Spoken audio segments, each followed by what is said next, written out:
Hey, this is Russ, and I'm back out on the road again. This time I am out on the KBO Ranger. Yeah, this bike has returned from REI, from repair. Yeah, remember it was having little clicking sounds on the rear wheel? We were wondering what that was. Yeah, it turns out it was loose spokes. Loose spokes. So KBO instructed me to send that off to a repair station and have it fixed. So KBO repairs bikes that they don't sell. So I brought it over to them. They do charge a little more because it is an e-bike. Actually, they charge twice as much because it's an e-bike. $50 a wheel, $100 to redo the spokes. Not redo it, I should say. It's retensioning the spokes to true the wheel. Make sure the spokes are not loose, that type of thing. And they found that a number of spokes were loose in the rear wheel. That's why we're hearing clicking sounds. Now I don't know after they tensioning it up whether it'll loosen up again later. I really have no idea. We will know in time, I suppose. So I'm taking the bike out just to check it out to see how it's doing overall.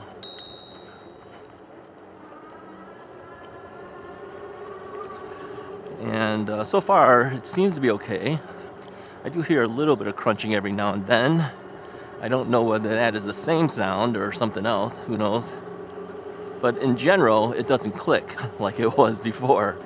I mean, I think many of you actually heard it as well when I did the range test.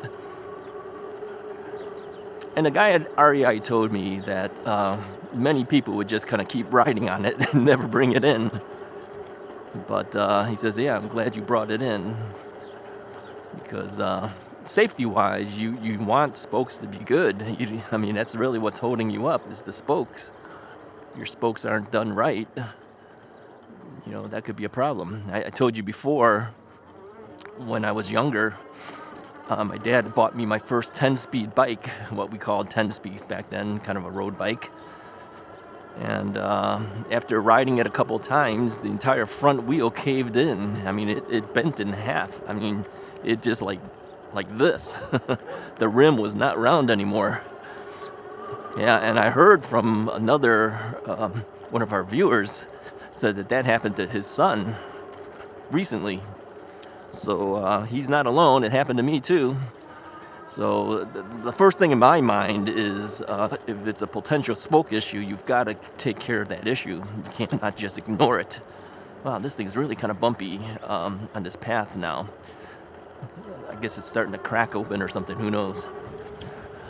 So how did he do? Overall, I would say they did a fairly decent job. He did say he was not able to get the tensionometer, that's what he called it, on the rear spokes because there's not enough room to fit that in there because the wheels are small and the spokes are small too. They're kind of short, and the motor kind of being in the way, it kind of makes it hard to do. So he had to do it by hand. I just hope it works out okay. You know.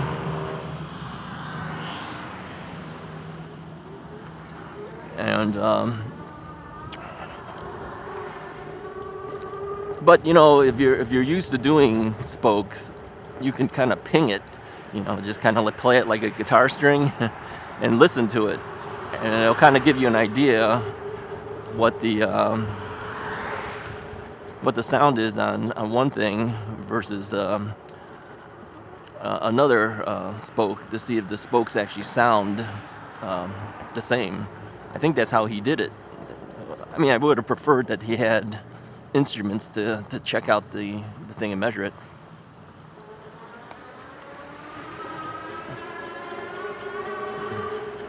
But he couldn't do that.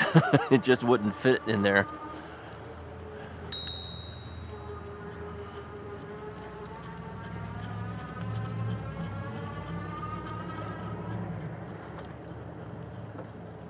So I do hear some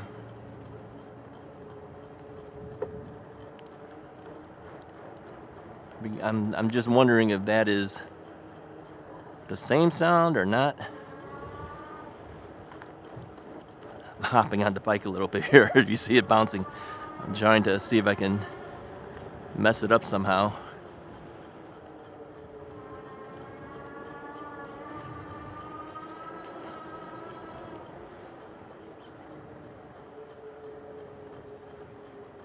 I do still hear it.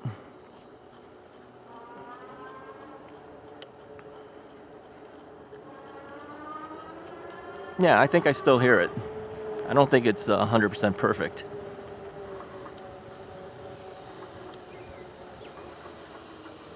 I may end up having to bring it back in. Can you guys hear it? Well, there's some construction guys doing some stuff here first. Let me get out of this area. Go to another area, see if you can hear it. Sit tight, we'll get there.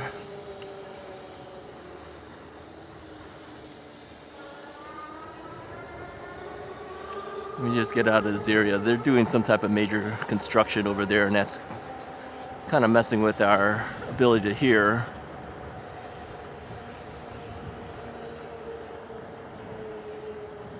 Let me just move out of this area.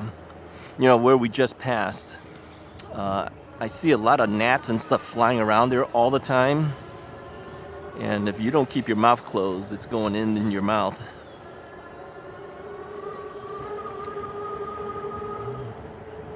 Okay, now I don't hear it. Let me bounce up and down a little bit here. No, I don't hear it. It's not the same sound, I don't think, as before.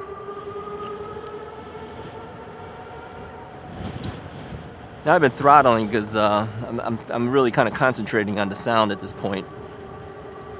I'm gonna have to ride this a little bit longer to know whether the repair job actually did a good job or it didn't.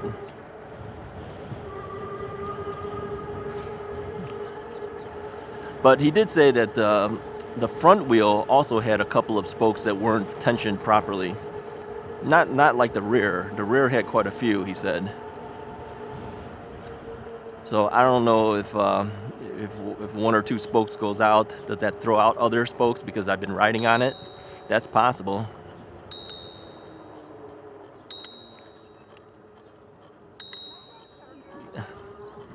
Thank you.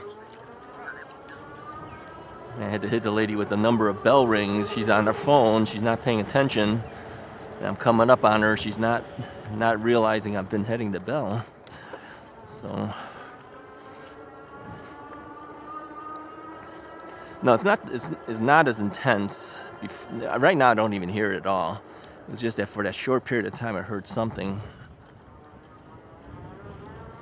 The hard part is it's hard to hear when you got wind blowing up against your ears. And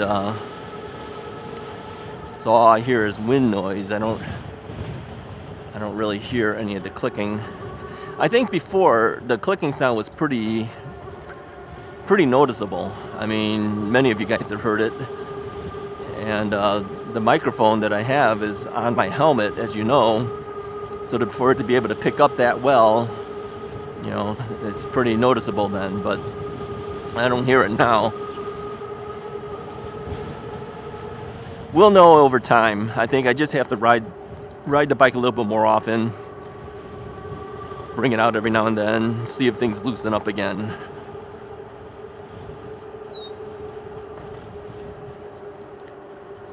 So anyways, how was the other experience at REI? Well, they were really busy when I went to go pick up this bike. There was a dad buying a kid's bike for his son.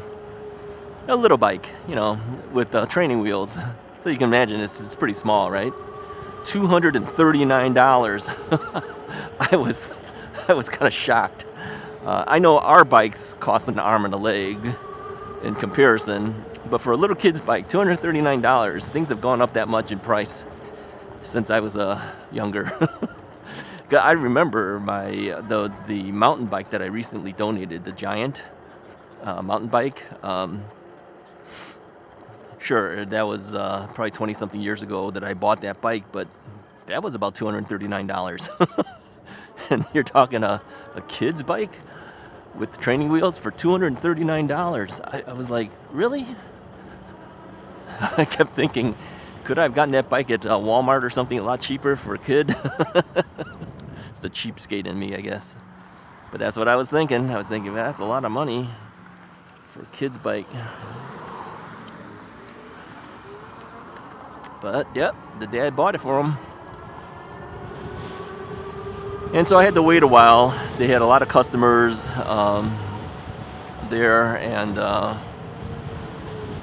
so I waited my turn to get my bike done, and yeah, they were having some difficulty trying to figure out how to ring me up. Eventually I got rung up, but it did take a while to get through there. I was able to talk to the technician. He was there when I dropped the bike off, so he told me what he ended up having to do. And so I told him that I would have to ride it a while and see how it goes. But he said he did a test ride without the battery, of course, because you have to take the battery away. They don't like you leaving the battery at the store. But he did take a test ride of manually riding, and he couldn't hear the click anymore. So he kind of figured it was taken care of. But yeah, we'll see if it comes back in time.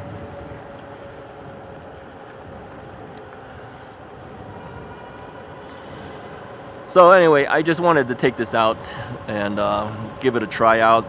How fast does this bike go? I forgot. It's like 25 miles an hour, I think, something like that. 24, 25. I'm hitting 23 right now. We're going up a slight incline. Yeah, it says around 23.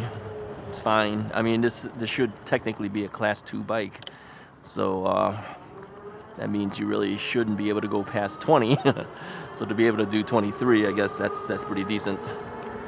It was never set up to go to 28. I don't think the bike has the ability to do that.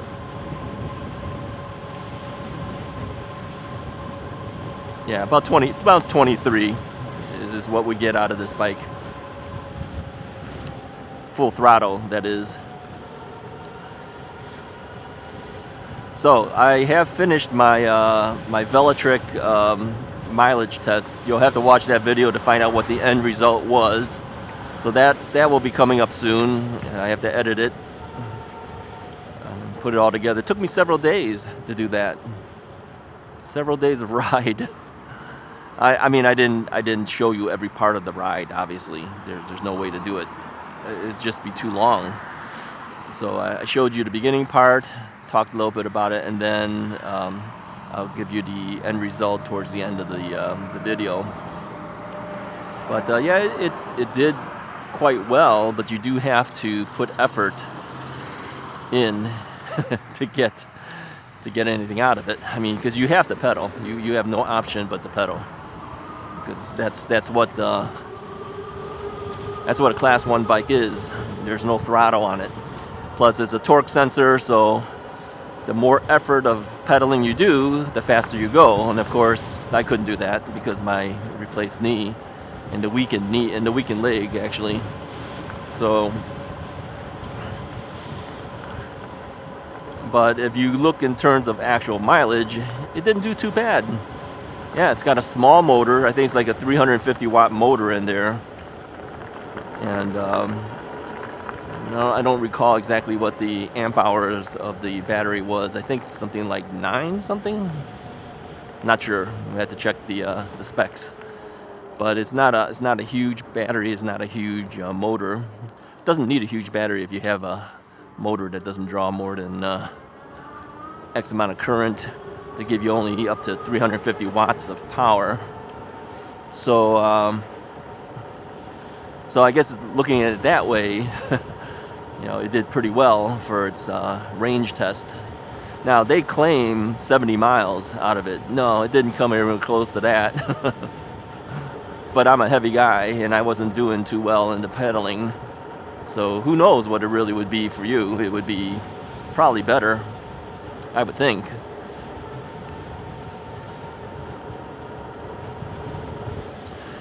Alright, I think that's enough. If you like this video, hit the like button, hit the subscribe button. I'll talk to you guys next time.